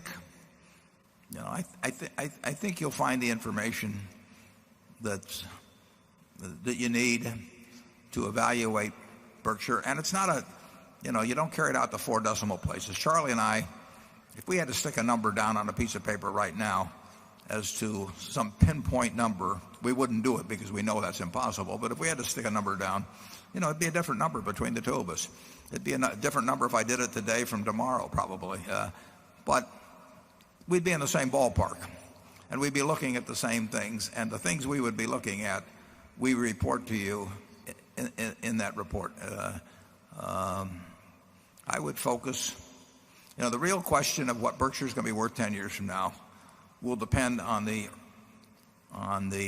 earnings that we have developed, annual earnings that we've developed by that time, the quality of those earnings, the possibilities going forward from that point of those businesses, and the liquid assets we have. And we've worked on increasing both of those elements over the years, and we'll keep working on it. And it's a lot tougher in terms of percentage gains from this point forward than it was in the past. There's no way in the world that we can replicate what's happened in the past. It just won't happen. The question is whether we can do a reasonable job or not. Charlie? Yeah, I generally try and approach a complex task like the one you presented by quickly disposing of what I call the no-brainer decisions, and meaning the easy ones. I think if you go through all the operating insurance that don't involve surplus cash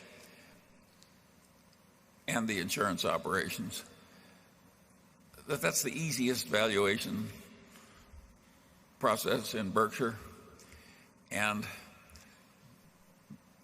the insurance operation is very interesting, and so is the process by which the huge amounts of excess cash are continually redeployed. But I would go at it in that sequence, taking the no-brainers first. Number 12. David Winters, Mountain Lakes, New Jersey. Would you please discuss how your underwriting standards have changed as the weather patterns seem to have become more severe, the challenges of global terrorism seem to escalate, and unforeseen supercat events such as earthquakes and pandemics go into your thinking, and just what the prospects are for the development of the float? Well, the development of the float is a different question. That really depends on how much business we write in the future and the nature of the business, whether it's long tail or short tail. I think it will be very hard to increase our float of 48 or 9 billion at a big clip in the future. I mean, I've been amazed at what's happened in the past on this. It's done way better than Charlie and I ever would have dreamt. But, we're getting to where we're close to 10% of the float of the entire American insurance, property casualty insurance industry, and some of it's abroad that we have. But it just can't grow at very rapid rates, but it can be very attractive, and so far it has been. In terms of the questions about underwriting in terms of pandemics or terrorism and all of that, I mean, I'm aware of them, you're aware of them.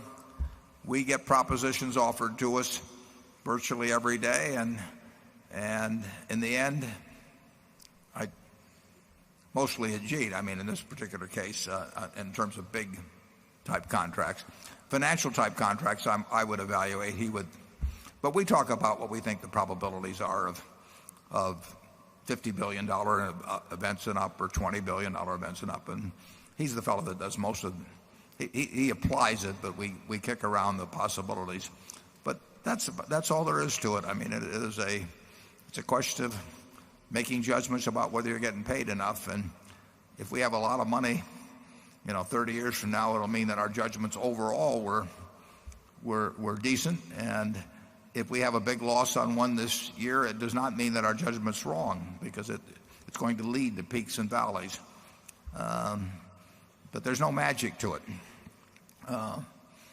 There's probably, I would feel that the earthquake experience of the last 100 or 200 years has more validity than the windstorm or the hurricane experience of the last 100 or 200 years.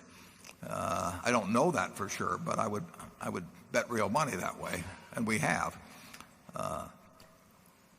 What will hurricane experience be like 10 years from now in terms of the number of those that hit the United States, and the ferocity of the ones that do hit?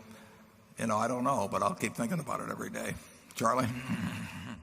Well, I think the laws of thermodynamics are such that if the oceans get warmer, and I think they are getting warmer, the weather is going to have more high energy uproar in it. So I think we'd be out of our minds if we wrote weather-related insurance on the theory that global warming would have no effect at all.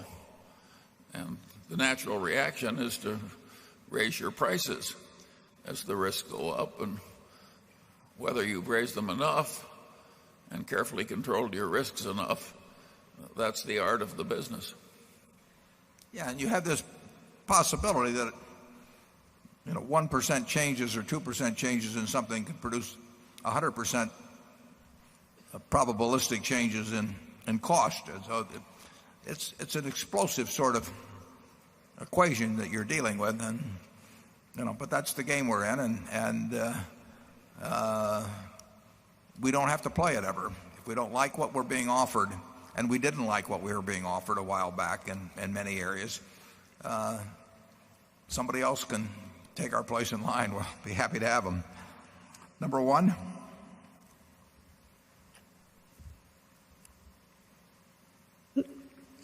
Dear Warren and Charlie, my name is Dr. Harshad Patel. I am a family physician from Taunton, Massachusetts. 2 years ago, I wrote you a letter. You responded me back quickly. Thank you for that. My question is, what are the criteria or principles to find a person like you in healthcare? It seems that person moves up the ladder in this ethical business. They are more prone to become more unethical, get more options, sell shares, open a shop next door. How do you find those checkpoints? Can you please express your view on this soon $2 trillion economy? How to find leaders so we don't get a surprise in dog-eat-dog world? Charlie, did you get that? Well, I will try that. I'm not sure I understood the whole. I think she's asking about the healthcare business. Yeah, that part I got. And whether or not, with the much bad ethics being present, we have anything to contribute about doing well in that sector. Is that about right? Yes. Yeah. No. Now I understand the question. It's still yours. I'd be glad to answer it, but I'm eating candy at the moment. That has tended to go into the too hard pile at Berkshire.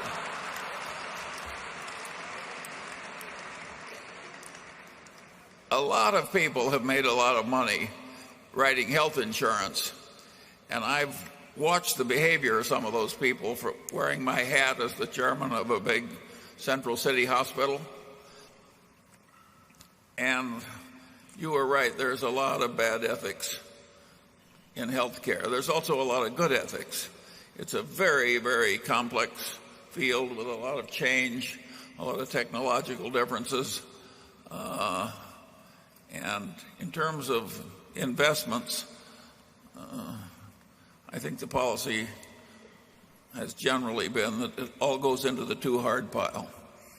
We don't, unless Warren has some thing he's keeping secret from me. No, we have not owned much in healthcare. My only expertise is in diet.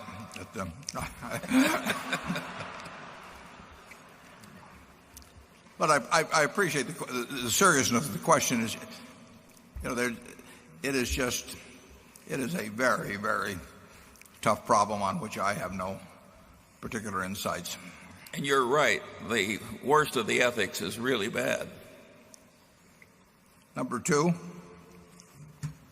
Hello, my name is Barry Steinhardt, shareholder from New York.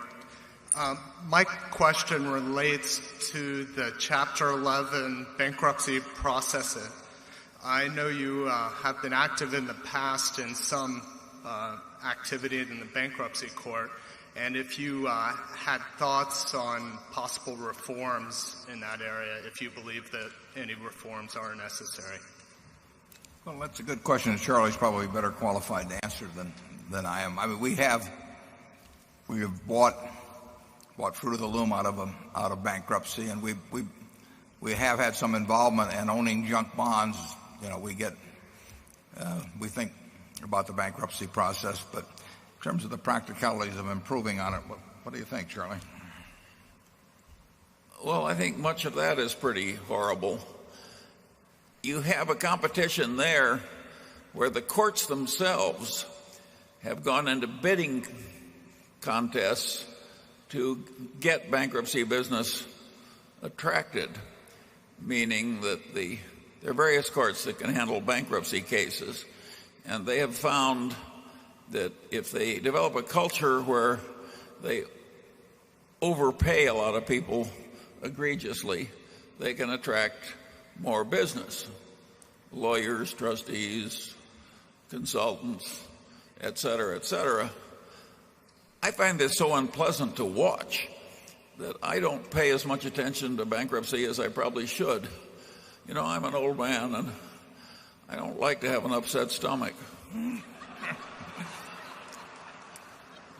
Well, we look at least I do. I'm not sure about Charlie, but bankruptcies will be something that we will, one way or another, over the next 20 years, we'll have various ways of participating in. We bought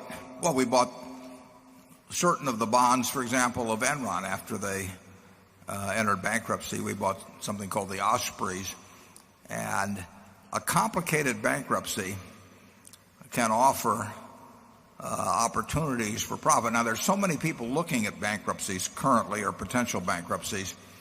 It's a field that I would say does not have a lot of promise right now, but it has had promise in the past. We actually, in the Fruit of the Loom situation, I first went into that just by buying some Fruit of the Loom bonds when I had no notion that we might conceivably end up with a company. But I knew enough about it to buy the bonds, and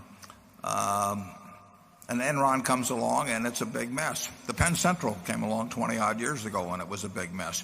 And there was a lot of money made in the Penn Central simply because it was such a complicated mess. So anytime there's something big, complicated, there's certainly a good chance of mispricing. Now, lately, the mispricing may be more on the high side than on the low side, but over time, you're going to find there will be some attractive things to do in bankruptcy situations. We've had other bankruptcy situations where we've gotten involved in the process and then been outbid. It happened at Burlington and happened at Sitel, but we owned all the bonds at Sitel, so we came out fine.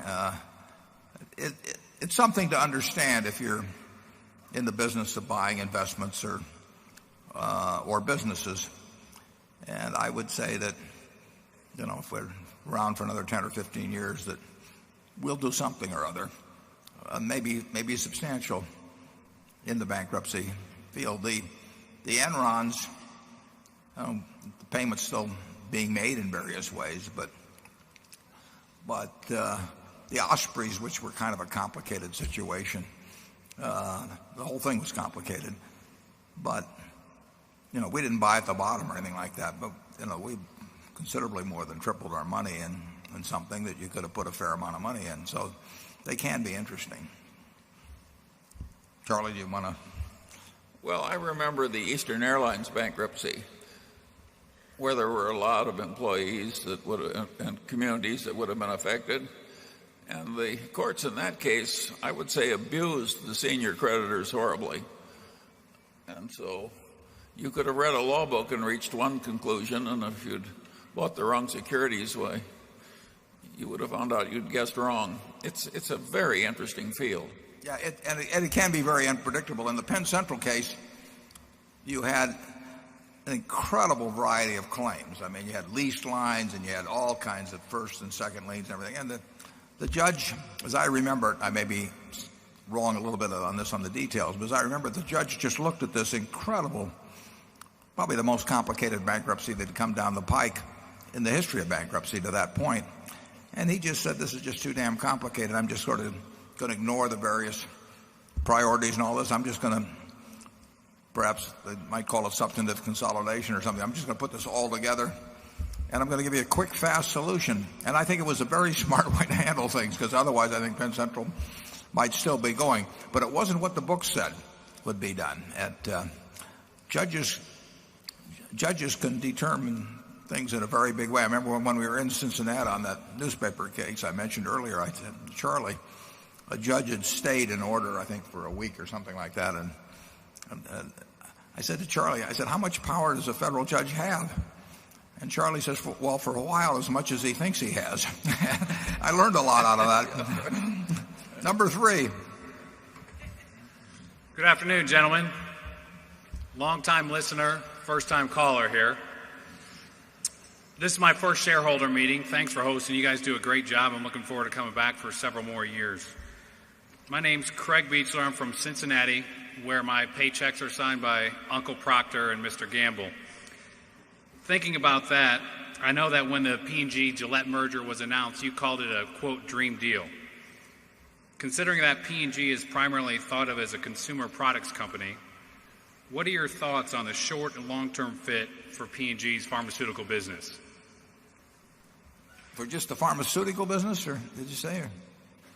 Long-term growth of P&G as a whole. As a whole, yeah. Well, I think it's clear that P&G is a consumer powerhouse of sorts, and I think Gillette in its field, they have just about as strong a consumer position as anybody will ever have, and when you get into blades and razors, stronger than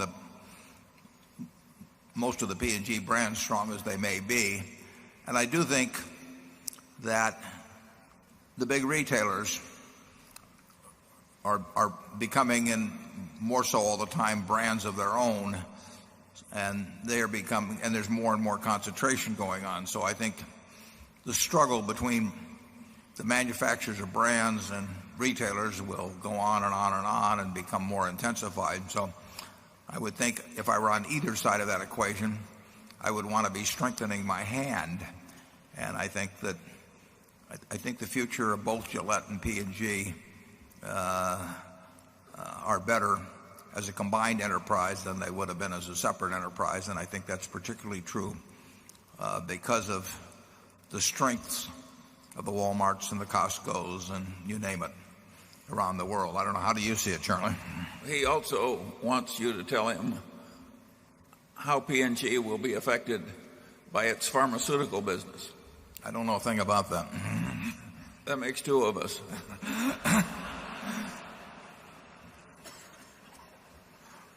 I really don't. I'd help if I could, but I can't. Number 4. Hi, my name is Andy Von Dorn, and I'm here from Omaha. I'm currently employed by Oriental Trading Company, and they just announced that they were putting themselves up for sale.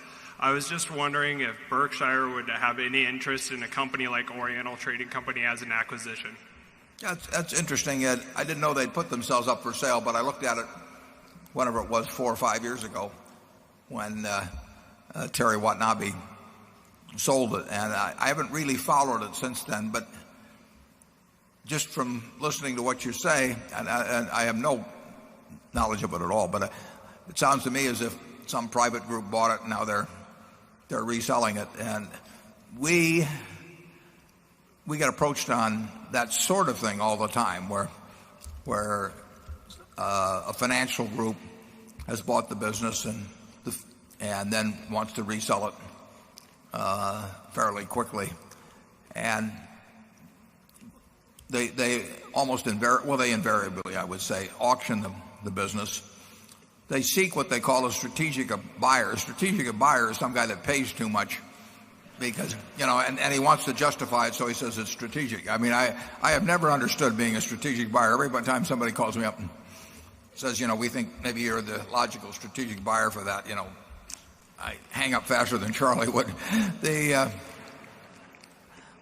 I'm not talking to the specifics of this one at all because I really don't know on Oriental trading.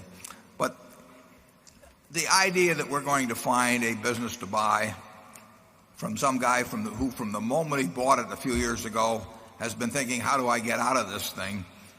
What do I do to make it have those figures for a couple of years, look a certain way so that I can get the maximum amount in a couple of years? That we're just not going to make any attractive buys there. We won't trust the figures.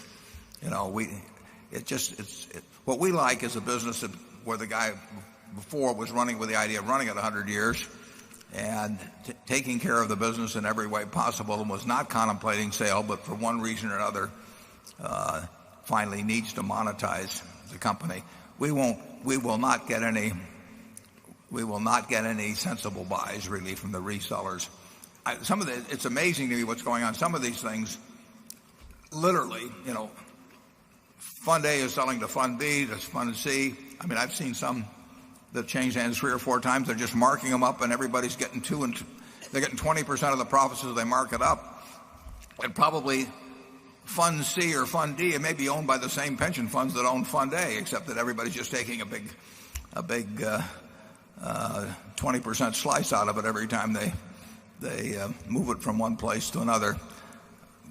We're not buyers of anything the financial buyers have been in and currently own. Charlie? In the 1930s, there was a stretch when with certain kinds of real estate, you could borrow more against the real estate than you could sell it for. And I think that's happened in some of these private equity deals. And it's weird. It's weird. This is not our field. Number 5. Hi, I'm John Golub from Kansas City. I'd like to get you back to the current account deficit. I'm always looking for reasons not to despair. So I have a couple of factoids I'd like to throw at you and see how you react. If you add up all the current account deficits over the last couple of decades, you get about $4.5 trillion. Now you'd think that means our net indebtedness to a foreign investor should be minus $4.5 trillion. But it's not. It's only $2.5 trillion because capital gains for domestic investors has exceeded those for foreign investors. So essentially $2 trillion of our current account deficit has been financed by capital gains. Now the other factoid is that if you look at the income on assets, the U.S. investors are still in a net positive position. They went negative in the last quarter, actually. Oh, excuse me. Okay, so it's been close. So I guess my question is, do these facts influence your concern or maybe mitigate your concern about the current account deficit? And the second part of the question is, do you have any cultural reasons why the U.S. should earn more on investments abroad than foreign investors earn on domestic investments? And of course the dollars explain a little bit of it because we're not paying any interest on those dollars. But I'd like your comments. Well, those are a couple interesting points, but we have earned more on American assets owned outside this country than people outside this country have earned on assets in this country. I mentioned that in the annual report this year. It did flip. The net balance flipped in the other direction in the most recent quarter, and my guess is it keeps going in that direction. There are a lot of reasons for that. One important reason a year or two ago was the fact that foreigners owning our treasury bonds were getting as little as, a little over 1%. So if the rest of the world owned $1 trillion of our bonds and got 1%, that was $10 billion. And if we owned $1 trillion of their bonds and got 4%, that would have been $40 billion. And the lower interest rates in this country, the higher interest rates abroad, just simply meant that you got paid, that you were going to have, with a balance of investment, you were going to have a favorable net balance in interest income in this year. We were earning more on our assets abroad than they were earning here. That is turning somewhat. I mean, our interest rates have been increased. Now, they didn't all own short maturities or anything of the sort. And it may well be that our direct investment, as opposed to our marketable securities investment, our direct investment abroad was made at earlier times and returning higher returns. But over time, it's going against us. Now, when you get into the net debtor position that we're in, which is now over $3 trillion, that varies with what the dollar is doing, because say in recent weeks the dollar has weakened, and that means that brings down actually our net debtor position. That's why inflation could be something that becomes a real attractive possibility to politicians in the future. But I wouldn't, it's not a huge factor. I know what you're talking about in terms of those year-to-year variances in the net debtor position. They're affected much more by the actual currency change that's been made, because they're expressed in dollars, and if the dollar gets weaker, it makes us look better for the time being. Overall, that will not be what determines the consequences 3, 5, or 10 years from now in terms of the current account problems, or in terms of the possibility of currency exacerbating some other kind of chaos in markets. Charlie? This is not a field to which I've devoted the same attention as Warren. But I do share his general pessimism that eventually there will be a price to pay for the course we're on. Where I've disagreed a little with Warren is I've always felt there was more ruinous behavior that could be tolerated in a great place, probably, than he does. It's just amazing how much ruinous behavior you can get by with if you're a successful government.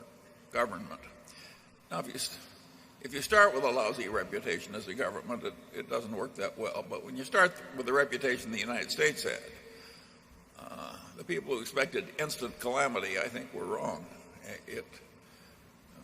Yeah, if you landed from Mars, you'd probably still rather land in the United States than anyplace else. If you stop to think about this subject, do you want to invest in Europe, where 10 or 12% of the young people are unemployed because of their crazy employee security policies, and a lot of 28-year-olds are living at home and going to university because it's a fairly comfortable way to kind of while away the time, with the state paying for most of it? Do you want to go into a place with fabulous assets like Brazil, with a lot of political instability that you fear, or Venezuela? So it isn't as though all the other options look wonderful compared to us.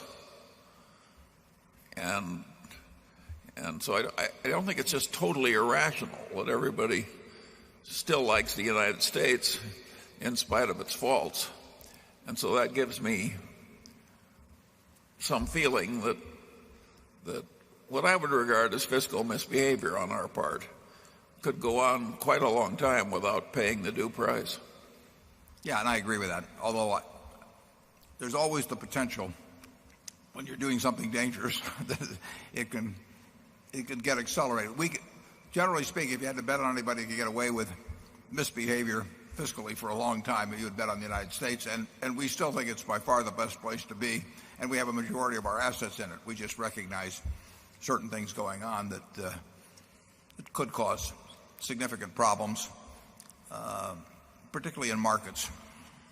Number 6. Hi, it's Peter Webb here from London, UK.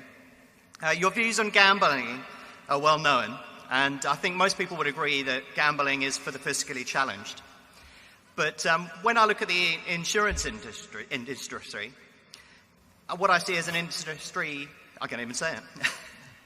I see an industry that's based upon probabilities and people not knowing those true probabilities, and money being made for the house in the same way as you see in a gambling market. So the question that I have for you is, how do you reconcile your views with gambling versus the insurance industry? And is the insurance industry for the fiscally challenged? Yeah, well, gambling, I think the distinction that usually is made is that gambling involves creating risks that don't need to be created. I mean, if you want to go out and gamble on where a little ball is going to fall on a wheel that's revolving, that is not something that is a created risk. Whereas if you've got a home or a business, on a coastal area, the risk is there.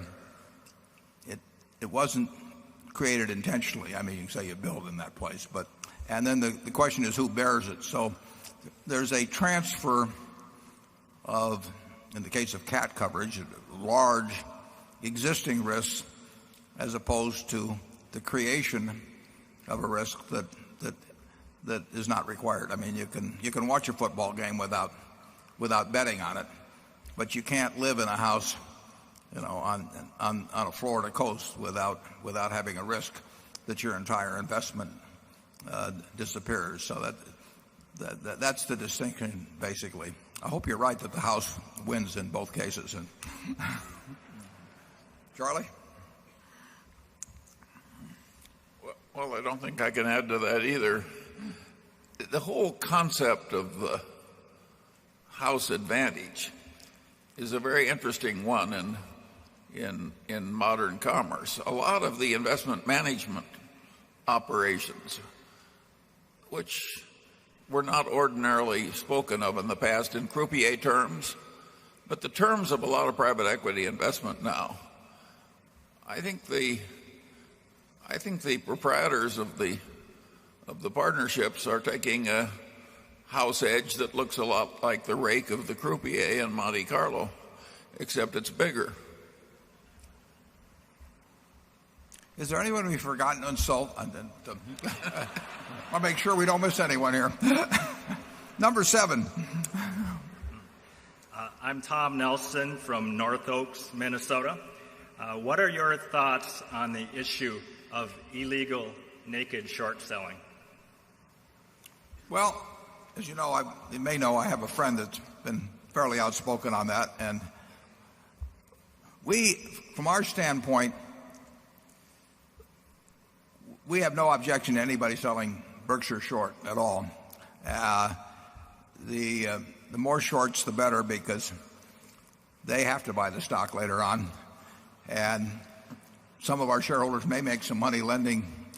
Charlie and I can't do it, but there's nothing I would love better if it were legal than to lend my stock to shorts and have them pay me something for doing it.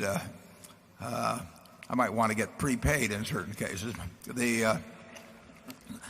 There's nothing evil per se about, in my view, about selling things short. I would say that it's a very, very tough way to make a living. It's not only often painful financially, it's very painful emotionally, because a stock that you sell short, a stock that you buy at 20 can go down 20 points, and a stock that you sell short at 20 can go up an infinite amount, and you don't think about that until you've gone short and it goes up about 10 or 15 points, and then you don't sleep very well. So it's a very tough way to make a living.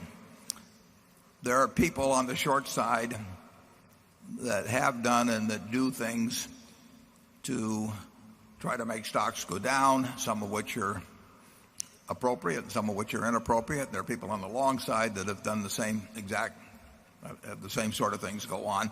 So I don't see any. I have no axe to grind in the least against short sellers. And in terms of what they call naked shorting, which means that you don't have the stock lined up to be borrowed, and maybe you have a whole bunch of fails to deliver and that sort of thing. I don't have a great problem with that. If anybody wants to do that with Berkshire, they more power to them. Short sellers, the situations in which there have been huge short interests very often have been later revealed to be frauds or semi-frauds. Now, the one my friend runs is not at all, but the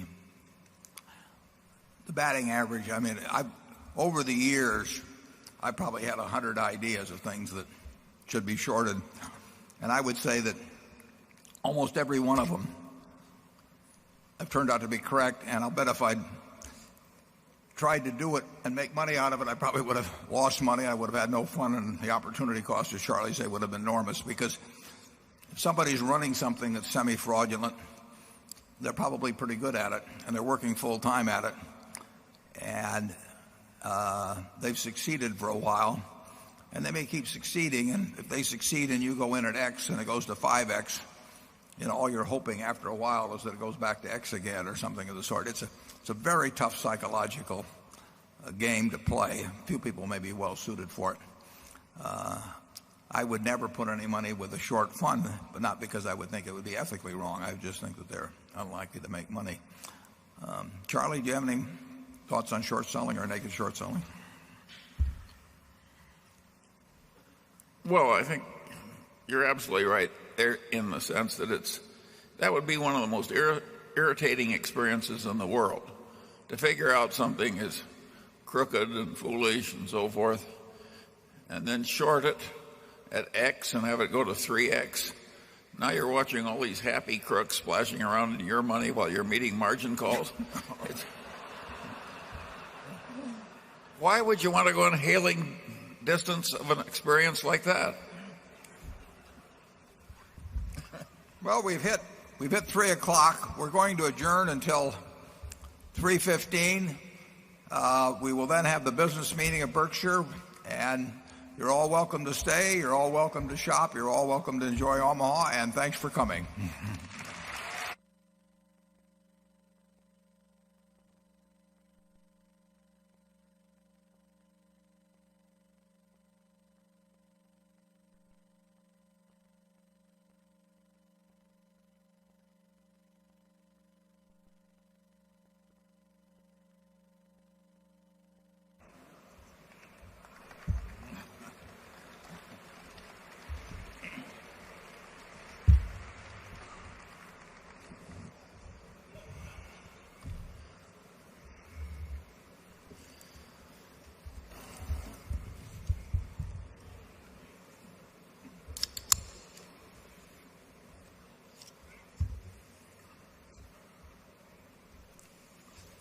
Okay.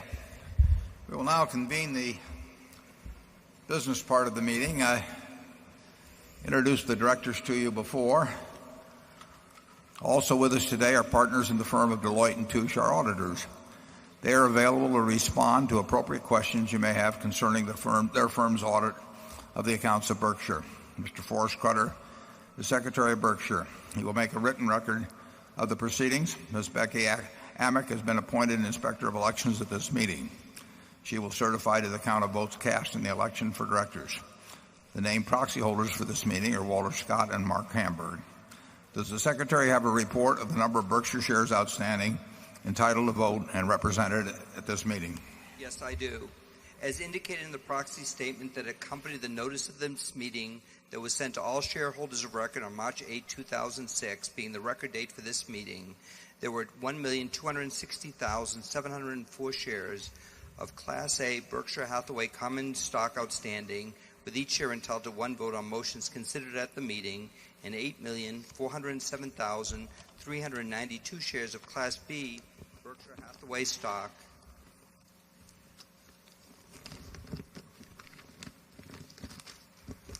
outstanding, with each share entitled to 1/200th of one vote on motions considered at the meeting.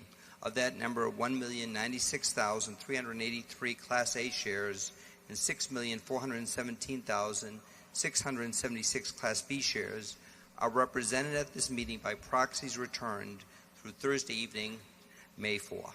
Thank you. That number represents a quorum, and we will therefore directly proceed with the meeting. First order of meeting will be a reading of the minutes of the last meeting of shareholders. I recognize Mr. Walter Scott, who will place a motion before the meeting. I move that the reading of the minutes of the last meeting of shareholders be dispensed with and the minutes be approved. Do I hear a second? I second the motion. Motion has been moved and seconded. Are there any comments or questions? We will vote on this motion by voice vote. All those in favor say aye. Opposed? Motion is carried. The only item of business before this meeting is to elect directors. If a shareholder is present who wishes to withdraw a proxy previously sent in and vote in person on the election of directors, he or she may do so. Also, if any shareholder that is present has not turned in a proxy and desires a ballot in order to vote in person, you may do so. If you wish to do this, please identify yourself to meeting officials in the aisle who will furnish a ballot to you.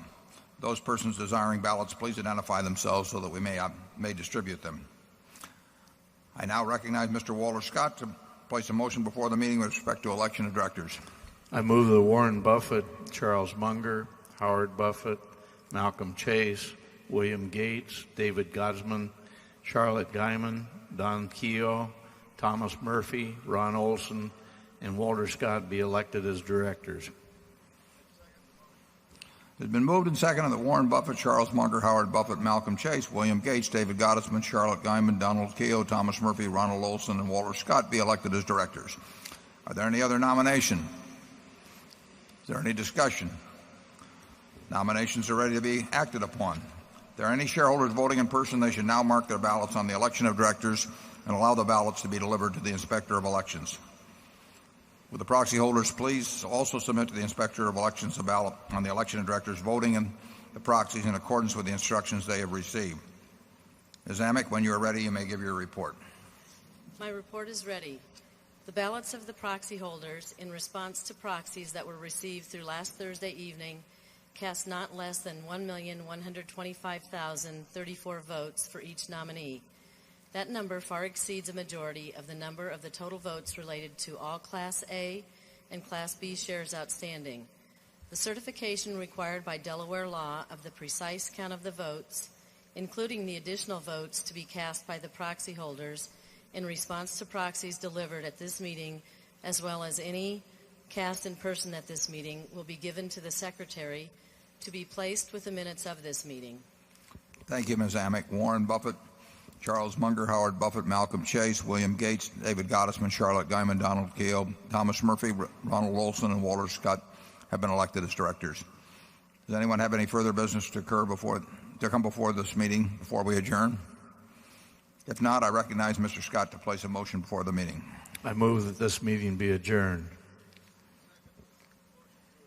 A motion to adjourn has been made and seconded. We will vote by voice. Is there any discussion? If not, all in favor say aye. All opposed say no. The meeting is adjourned. Thank you.